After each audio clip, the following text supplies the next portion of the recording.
Bonjour à tous, merci de votre présence. On va attendre encore quelques secondes puisque on attend encore une ou deux personnes et puis on démarre. En attendant, je vais me présenter. Donc là, vous êtes sur le webinaire du prévisionnel financier, ce qu'on appelle le FP&A. On reviendra sur cette notion de FP&A, bien entendu. Alors, je suis Alexandre Cata, expert comptable, ancien directeur administratif et financier d'entreprise industrielle et partenaire d'Amelkis maintenant depuis 10 ans. J'ai monté mon cabinet de conseil et donc j'accompagne les clients sur le pilotage de la performance. Voilà, donc nous allons pouvoir commencer. Il est 11h32. L'idée de ce petit webinaire d'une petite trentaine de minutes, c'est de vous donner quelques notions sur ce que propose Amelkis en termes de FP&A, donc de planification et d'analyse financière. Donc, en fait, cette notion désigne l'ensemble des processus qui sont destinés donc à aider l'entreprise à prévoir, à planifier, à budgétiser ses activités, avec comme objectif premier de faciliter la prise de décision, avoir des prises de décision plus éclairées. Donc là, avec ce type de module d'outils, on permet à la direction financière de se positionner comme business partner aux côtés des directions opérationnelles et donc de sortir de la compliance, de la réglementation pour aller vers effectivement plus de stratégie, de tactique. Voilà, donc ces modules aujourd'hui sont très appréciés et les entreprises nous sollicitent effectivement pour s'équiper parce qu'il y a une demande en fait des opérationnels sur ces sujets. Ça vient beaucoup de la forte volatilité qu'on connaît aujourd'hui sur les activités. Donc la notion d'anticipation devient prégnante, devient très importante pour les groupes. Donc voilà, on répond à un besoin qui est exprimé aujourd'hui par les clients. Alors, si on part du reporting, bien entendu, pour planifier, ce n'est que la première pierre, mais on en a besoin. Donc, avant toute chose, avant de parler de planification, le premier élément donc qu'on a besoin d'installer est un module de reporting. Donc ça, Melkis le fait depuis toujours. Hein. On a ces modules de reporting qui sont très agiles. Alors, ça fait l'objet d'un autre webinaire où on vous présente un petit peu toutes les fonctionnalités possibles. Donc, n'hésitez pas à vous inscrire à ce webinaire si vous ne l'avez pas encore suivi. On en programme régulièrement. Ensuite viennent les différents modules de planification. On commence par un module budget, donc budget sur 12 mois. On va pouvoir charger le budget de chaque entité du groupe et faire de la consolidation, de l'agrégation après avec de l'élimination des opérations intragroupes si nécessaire, la conversion, etc. Donc on utilise certaines fonctionnalités bien entendu de la consolidation comme la conversion et l'élimination des intragroupes. On évite dans le module budget de charger trop de retraitements parce que ça peut être un peu lourd et pas forcément très utile. En tout cas, ça ne parle pas aux opérationnels, c'est pour ça que ça n'a pas beaucoup de sens de charger trop de retraitements. Certains groupes le font, mais c'est assez rare maintenant. L'autre module qui vient juste derrière, c'est le module atterrissage, qu'on appelle forecast, communément forecast. Alors, c'est quoi? C'est simplement un mixte entre les deux premiers modules, c'est-à-dire le module reporting et le module budget. En fait, on va tout simplement remplacer le budget par le réalisé. Mais ça, je reviendrai sur cette notion-là. J'ai quelques slides derrière qui nous l'expliquent parce que c'est important dans le processus de planification. Et puis, dernier module, c'est le module BP.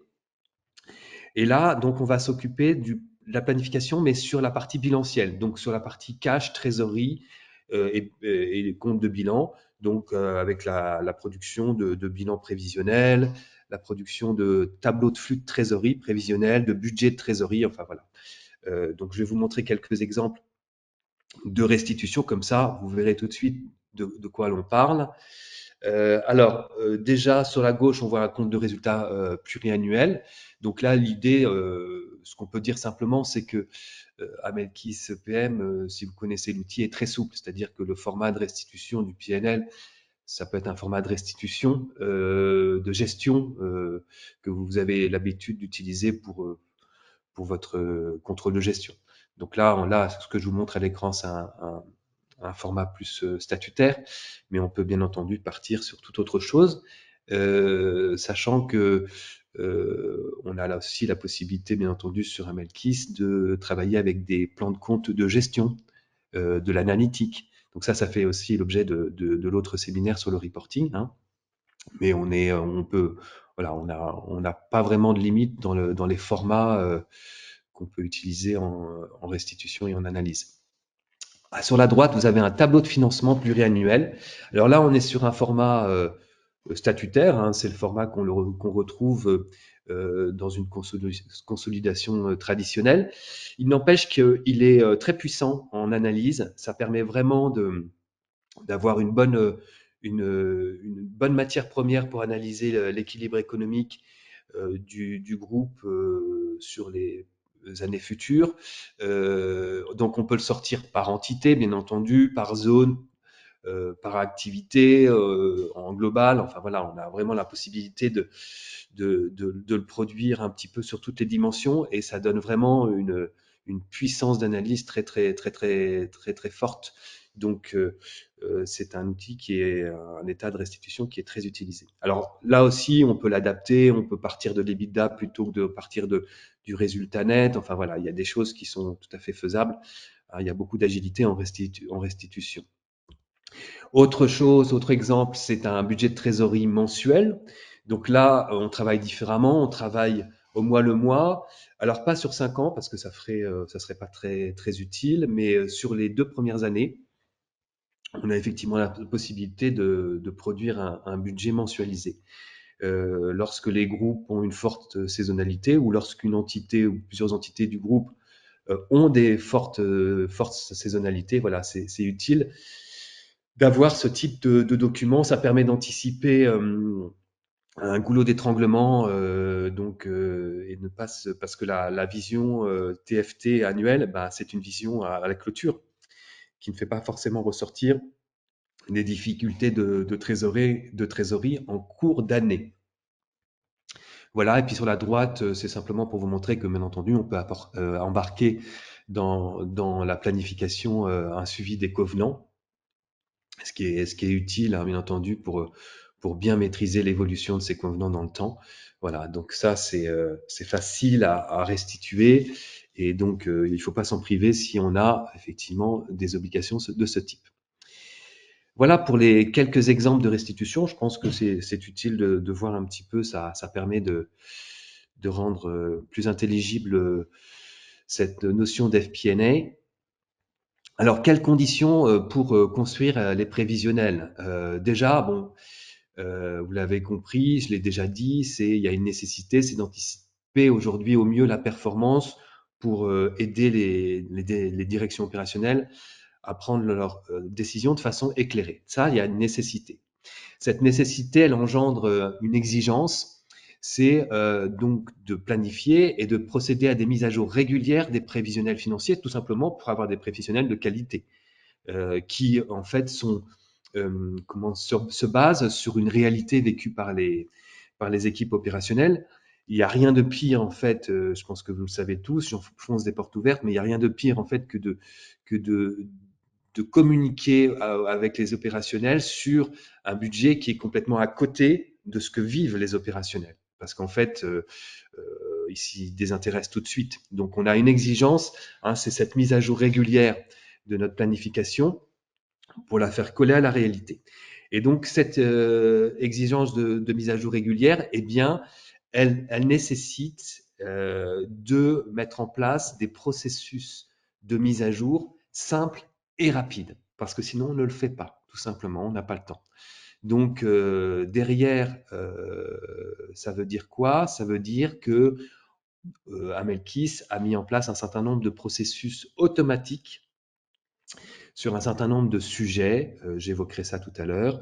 L'idée, c'est que vraiment l'utilisateur s'attarde là où il y a où c'est important de s'attarder, où il faut passer du temps. Pas forcément sur des sujets qui n'ont pas d'impact cash, par exemple. Mais je reviendrai sur ça.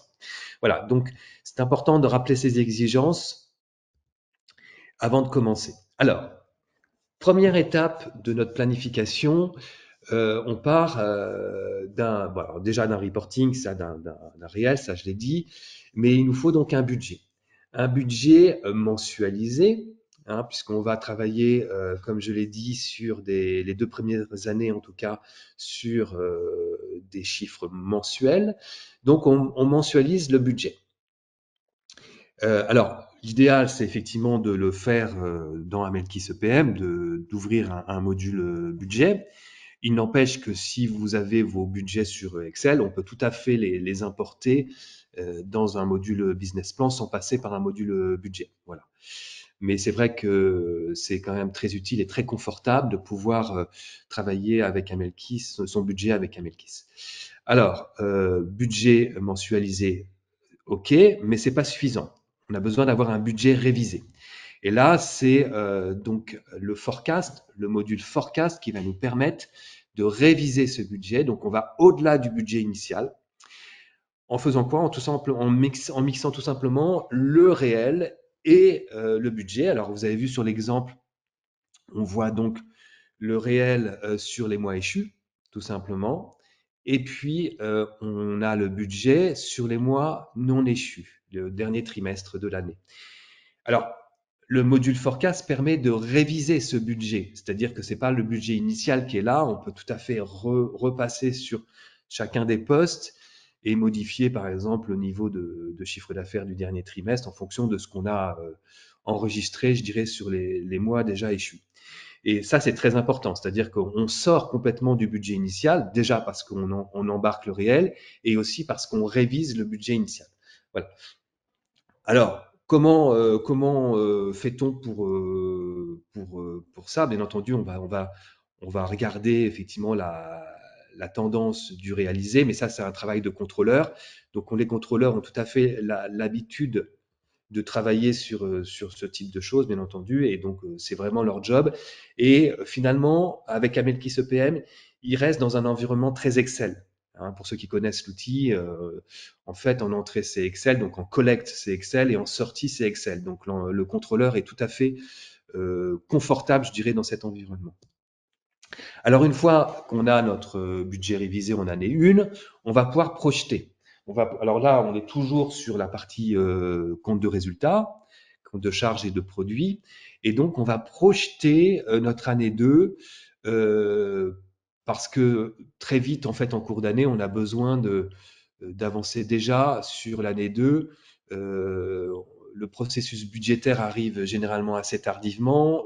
On va sortir un budget en année au mois de novembre, si on clôture en décembre, novembre-décembre, et c'est un peu tard pour pouvoir anticiper. Hein, on est bien d'accord, là, aujourd'hui, les opérationnels nous demandent quand même une visibilité, une anticipation un peu plus performante. Donc, cette capacité de se projeter l'année 2 avant le processus budgétaire intégral qui va prendre du temps, hein, puisqu'il embarque toutes les équipes opérationnelles, et ben c'est ce module, c'est le module BP, un business plan qui va nous permettre de projeter notre année 2 avant même, je dirais, la finalisation du processus budgétaire. Alors comment on fait? Et ben tout simplement, en fait, bon, alors on va se sortir des tableaux d'analyse, hein, grâce à Melkis. Là, vous avez à l'écran un exemple avec on fait un comparatif entre N-1, le budget initial, le forecast, on tire les écarts, ce qui donne pas mal d'informations sur la performance déjà enregistrée sur l'année 1 et ce qui va nous aider donc à projeter l'année 2. Donc, et puis on va rajouter à cela un certain nombre d'évolutions significatives ou d'événements significatifs qu'on peut anticiper, la sortie d'un nouveau produit, le ralentissement d'un marché, une nouvelle réglementation, les barrières douanières qui se renforcent, c'est d'actualité. Hein. Eh bien, tout ça doit être pris en compte dans notre projection de l'année 2, bien évidemment. Et on va tout simplement donc partir en étape 3 de notre atterrissage de l'année 1 et on va avec 2 colonnes, soit une colonne de pourcentage d'évolution, soit une colonne en valeur, on va projeter notre année 2. Voilà, vous voyez, donc c'est fait de façon macro, hein. On rentre pas dans le détail qu'on peut avoir sur un processus budgétaire classique qui peut descendre à la référence article. Donc là, on est quand même à un niveau plus macro. On prend de la hauteur. On travaille par contre compte par compte. Compte par compte, donc plan de compte à Melkis, qui est peut-être un peu plus resserré quand même que ce qu'on a sur le plan de compte que vous utilisez pour le groupe, hein. On est sur un plan de compte pas synthétique, mais voilà, qui, pour ceux qui utilisent Amelkis, c'est le plan de compte qu'on utilise sur la consolidation statutaire, qui est quand même assez détaillé, mais voilà, ça reste, on n'est pas dans un niveau de détail qui fait du volume. Voilà, on reste macro parce que justement, il faut aller vite, hein. On garde cette idée de processus simple et rapide. Voilà. Donc, on va appliquer un pourcentage d'évolution et ou une valeur pour se donner donc une projection en annuel de l'année 2. Donc, une fois qu'on a notre projection annuelle de l'année 2, il nous faut traduire cette projection annuelle en projection mensuelle. Pourquoi? Parce que lorsqu'on travaille sur le bilan et un atterrissage bilanciel, on se doit d'être en mensuel, puisqu'il faut qu'on prenne la saisonnalité pour avoir un atterrissage juste par rapport à la réalité de ce que vivent les opérationnels sur le terrain. Je prends un exemple. Si on a un chiffre d'affaires qui est plus important en fin d'année, on va avoir un montant de créances clients qui mécaniquement va se gonfler en fin d'année. Ben ça, si on veut avoir un bilan juste, conforme à la réalité, connue par le passé, ben, il va falloir prendre en compte cette saisonnalité. Donc on est obligé d'embarquer donc un calcul mensualisé. Et donc ça se fait ça aussi de façon mécanisée, hein, le plus possible on automatise avec des tables de saisonnalité. Alors là, vous voyez à l'écran l'exemple de tables. Donc pour les produits, on a 4 tables. Et puis pour les charges, pareil, 4 autres tables de saisonnalité. Et on peut être encore plus précis dans l'outil puisqu'on peut travailler compte par compte. Donc ces 4 tables, a priori, normalement, elles suffisent largement pour pouvoir affiner sa mensualisation, la mensualisation de son année 2. Mais bien entendu, on peut aller encore plus loin en précision. Mais attention, de ne pas être trop précis, parce qu'effectivement, c'est chronophage de vouloir avoir traité tous les comptes un par un. Donc voilà, il est préférable de travailler avec des tables génériques comme ça. Voilà pour la saisonnalité, donc très importante, surtout lorsqu'on veut sortir un budget de trésorerie mensualisé, bien entendu. Une fois qu'on a fait ça, ben, on va pouvoir raisonner sur les flux de trésorerie proprement dit. Donc là, on sort du compte de résultat annuel ou mensuel et on passe dans la partie trésor, cash flow. Et donc, pour ça, on a besoin d'appliquer à chaque compte comptable des délais de décaissement et d'encaissement. Voilà. Alors pour ça, vous voyez, on a une dizaine de délais pour les décaissements, pareil pour les encaissements, une dizaine. Alors généralement, les utilisateurs en utilisent 3, 4 maximum, on n'est jamais allé à 10, mais voilà, il y a cette possibilité d'être aussi assez précis dans le calcul de la trésorerie. Alors, c'est des paramétrages qu'on fait une seule fois lorsqu'on met en place l'outil. Après, on y touche assez peu puisque sauf si on a besoin de retoucher le délai de décaissement ou d'encaissement pour l'activité. Effectivement, quelquefois, on a des variations de DSO ou DPO. Dans ces cas-là, on va les prendre en compte. Mais sinon, on touche assez peu à ces réglages-là. Ensuite, lorsqu'on met à jour son prévisionnel. Voilà, donc c'est des choses assez classiques. La méthode qu'on vous propose là, c'est des méthodes qui sont appliquées par tous les outils de planification. On n'a rien inventé, hein, c'est ce qu'on appelle les best practices, et donc on les applique comme les autres. Ensuite, il faut qu'on s'occupe, alors ça c'était pour la partie activité, ce qu'on appelle le BFR, hein, le besoin en fonds de roulement. Maintenant, il faut qu'on s'occupe du haut de bilan. Alors là, il y a un certain nombre d'éléments qui peuvent prendre du temps en fait à collecter. Donc il y a la partie CAPEX, donc le plan pluriannuel d'investissement. Donc ça suppose que le groupe a établi son plan pluriannuel d'investissement par entité, hein. Donc il y a un travail en amont, bien entendu, pour anticiper ces investissements. Donc, on va pouvoir les rentrer dans l'outil et les calculs d'amortissement vont se faire automatiquement. Donc ça, c'est bien parce que ça fait gagner du temps. On a aussi la possibilité, il faut aussi rentrer les amortissements des immobilisations déjà acquises, qui sont déjà dans le bilan d'ouverture. Donc pour ça, en fait, le plus simple, c'est d'importer, si vous avez un outil qui vous calcule vos dotations aux amortissements, c'est d'importer tout simplement par compte comptable votre plan d'amortissement, ça se fait très bien. Donc c'est l'idéal. Sinon, il y a des moyens plus simples. On prend tout simplement la situation d'ouverture, le reporting d'ouverture, et puis on fait une cote mal taillée. Il faut avoir bien à l'esprit que les dotations d'amortissement n'ont pas d'impact cash. Donc pour la partie tableau de flux de trésorerie, ça n'a pas d'impact. Ça a un impact, bien entendu, pour calculer le résultat net, donc pour calculer l'impôt sur les sociétés. Mais voilà, il faut relativiser quand même l'importance des dotations aux amortissements. Il faut qu'elles soient cohérentes avec ce qu'on a par le passé, mais on n'est pas obligé d'aller dans un détail trop fin. Voilà. D'autres éléments qui sont importants sur le haut de bilan, c'est la partie dette financière. Donc là aussi, possibilité d'importer ces plans d'amortissement des dettes financières, des emprunts. Donc très pratique, les connecteurs sont faciles à faire. Donc là, si vous avez cette information, si vous avez un outil ou un fichier Excel qui vous synthétise vos plans de remboursement et vos charges d'intérêt futures, ça c'est l'idéal, on importe. Toujours dans l'idée d'avoir un processus simple et rapide pour faire des mises à jour régulières de son prévisionnel. Voilà. Donc c'est les principales tâches qui vont prendre du temps. Il y a bien entendu après la variation des comptes courants, des créances rattachées à des participations, des dettes rattachées à des participations, une souscription de capital, des choses comme ça. Mais bon, c'est au cas par cas, bien entendu, et c'est des informations très ponctuelles qui prennent pas trop de temps à saisir normalement, dans la plupart des cas. Voilà pour le haut de bilan. Alors, bien entendu, il faut aussi s'occuper du bilan d'ouverture. Ça, c'est la 7e étape. C'est-à-dire on a une nécessité d'apurer notre ouverture, donc les créances et les dettes. Donc pour ça, on a des tables d'apurement. Alors c'est très simple, c'est basique, c'est-à-dire que on appure en pourcentage, par exemple 30% au mois de janvier, donc compte par compte.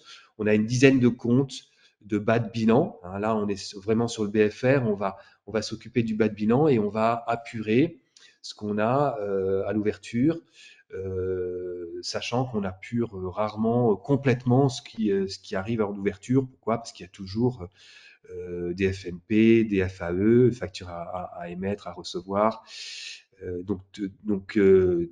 Voilà, ces tables d'appurement vont vraiment nous permettre d'avoir une maîtrise parfaite de l'atterrissage de notre bilan. C'est vraiment l'outil, c'est le levier qui va être utilisé vraiment pour maîtriser parfaitement ce que l'on veut en fin d'exercice.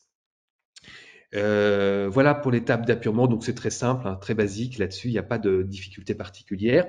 Et puis, comme on est sur un outil de conso, on va pouvoir utiliser les fonctionnalités de la consolidation avec la gestion des opérations intra-groupe. Donc là aussi, on propose des processus simplifiés parce que établir ces opérations intra-groupe sur 5 ans, ça peut être très lourd. Donc nous, on a vraiment là-dessus des propositions à faire pour simplifier les choses, sachant que là encore, pas d'impact cash au niveau du groupe, parce qu'on est sur des opérations intra-groupe, sauf s'il y a un décalage important entre les entités pour le règlement, mais on ne va pas avoir de grosses d'impact sur le TFT.